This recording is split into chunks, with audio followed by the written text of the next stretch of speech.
మొదటి సమూయేలు 15వ అధ్యాయం. ఒకానొక దినమున సమూయేలు సౌలును పిలిచి, యెహోవా ఇశ్రాయేలీయులకు తన జనుల మీద నేను రాజుగా అభిషేకించుటకై నన్ను పంపెను. యెహోవా మాట వినుము. సైన్యములకు అధిపతియగు యెహోవా సెలవిచ్చినదేమనగా, అమాలేకీయులు ఇశ్రాయేలీయులకు చేసినది నాకు జ్ఞాపకమే. వారు ఐగుప్తులో నుండి రాగానే అమాలేకీయులు వారికి విరోధులై మార్గమందు వారి మీదికి వచ్చిరి గదా.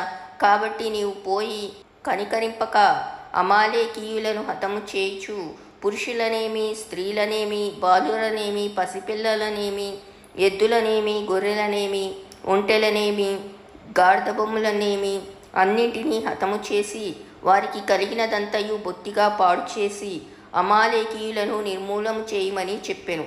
అంతటా సౌలు జనులను పోగు చేసి తెలాయీములో వారిని లెక్కపెట్టగా కాలుబలము 2,00,000 మందియు, యూదావారు 10,000 మందియు నుండిరి. అప్పుడు సౌలు అమాలేకీయుల పట్టణములలో ఒకదానికి వచ్చి లోయలో పొంచియుండి, ఇశ్రాయేలీయులు ఐగుప్తులో నుండి వచ్చినప్పుడు మీరు వారికి ఉపకారం చేస్తిరి గనుక అమాలేకీయులతో కూడా నేను మిమ్మును నాశనం చేయకుండునట్లు మీరు వారిలో నుండి బయలుదేరిపోవుడని కేనీయులకు వర్తమానం పంపగా కేనీయులు అమాలేకీయులలో నుండి వెళ్ళిపోయిరి.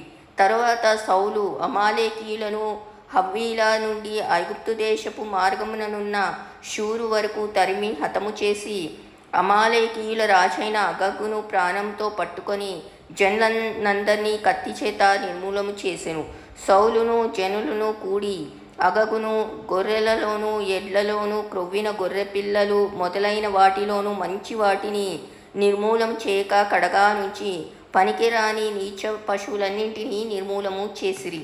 అప్పుడు యెహోవా వాక్కు సమూయేలునకు ప్రత్యక్షమై ఈలాగు సెలవిచ్చెను.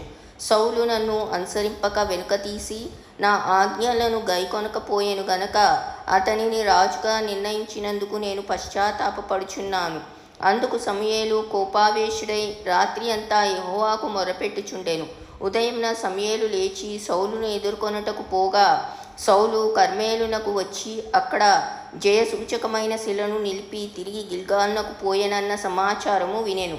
తరువాత అతడు సౌలు వద్దకు రాగా సౌలు, యెహోవా వలన నీకు ఆశీర్వాదము కలుగునుగాక, యెహోవా ఆజ్ఞను నేను నెరవేర్చితిననగా సమూయేలు, అలాగైతే నాకు వినబడుచున్న గొర్రెల అరుపులను, ఎడ్ల రంకెలను ఎక్కడివి అని అడిగాను. అందుకు సౌలు, అమాలేకీయుల యొద్ద నుండి జనులు వీటిని తీసుకొని వచ్చిరి.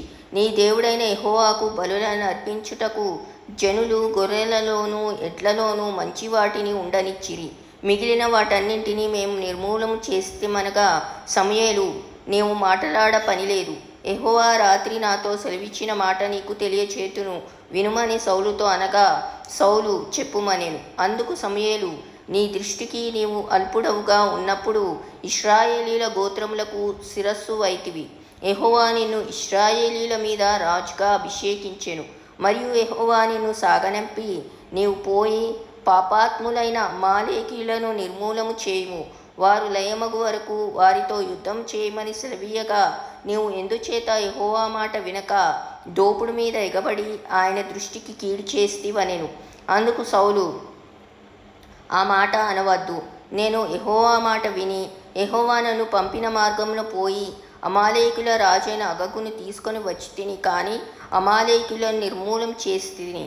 అయితే గిల్గాలులో నీ దేవుడైన యెహోవాకు బలి అర్పించుటకై జనులు శపితములకు గొర్రెలలోనూ ఎడ్లలోనూ ముఖ్యమైన వాటిని తీసుకొని వచ్చిరని సమూయేలుతో చెప్పాను. అందుకు సమూయేలు తాను సెలవిచ్చిన ఆజ్ఞను ఒకడు గైకొనుట వలన యెహోవా సంతోషించినట్లు ఒకడు దహన బలులను అర్పించుట వలన ఆయన సంతోషించిన ఆలోచించుము.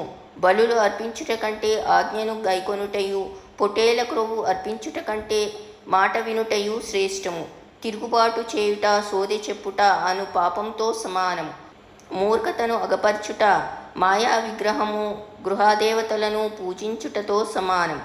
యెహోవా ఆజ్ఞను నీవు విసర్జించితివి గనుక నీవు రాజుగా ఉండకుండా ఆయన నిన్ను విసర్జించెననగా సౌలు జనులకు జడిసి వారి మాట వినినందున నేను యెహోవా ఆజ్ఞను నీ మాటలను మీరి పాపం తెచ్చుకొంటిని. కాబట్టి నీవు నా పాపమును పరిహరించి నేను యెహోవాకు మ్రొక్కునట్లు నాతో కూడా తిరిగి రమ్మని సమూయేలును వేడుకొనెను. అందుకు సమూయేలు, నీతో కూడా నేను తిరిగి రాను. నీవు యెహోవా ఆజ్ఞను విసర్జించితివి గనుక ఇశ్రాయేలీయుల మీద రాజుగా ఉండకుండా యెహోవా నిన్ను విసర్జించెనని చెప్పి వెళ్ళిపోవన్నని తిరుగగా సౌలు అతని దుప్పటి చెంగు పట్టుకొనినందున అది చినిగెను. అప్పుడు సమూయేలు అతనితో ఇట్లనెను, నేడు యెహోవా ఇశ్రాయేలీయుల రాజ్యమును నీ చేతిలో నుండి లాగివేసి నీకంటే ఉత్తముడైన నీ పొరుగువానికి దాన్ని అప్పగించి ఉన్నాడు. మరియు ఇశ్రాయేలీయులకు ఆధారమైన వాడు నరుడు కాడు, ఆయన అబద్ధమాడడు, పశ్చాత్తాపపడడు.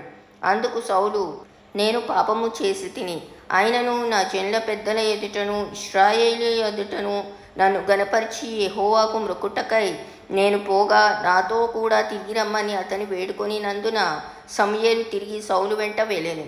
సౌలు యెహోవాకు మ్రొక్కిన తరువాత సమూయేలు, అమాలేకీయుల రాజైన అగగును నా దగ్గరకు తీసుకురండని చెప్పాను. అగగు సంతోషముగా అతని దగ్గరకు వచ్చి, మన్న శ్రమ నాకు గడిచిపోయేనే అని చెప్పగా సమూయేలు, నీ కత్తి స్త్రీలకు సంతు లేకుండా చేసినట్టు నీ తల్లికి నీ స్త్రీలలో సంతు లేకపోవునని అతనితో చెప్పి గిల్గాలులో యెహోవా సన్నిధిని అగగును తుత్తునీయులుగా నరికెను. అప్పుడు సమూయేలు రామాకు వెళ్ళిపోయాను. సౌలు గిబియాలోని తన ఇంటికి వెళ్ళెను. సౌలు బ్రతికిన దినములన్నింటను సమూయేలు అతను దర్శింప వెళ్ళలేదు. కానీ సౌలును గూర్చి దుఃఖాక్రాంతుడు ఆయను. మరియు తాను సౌలును ఇశ్రాయేలీయుల మీద రాజుగా నిర్ణయించినందుకు యెహోవా పశ్చాత్తాపము పడెను.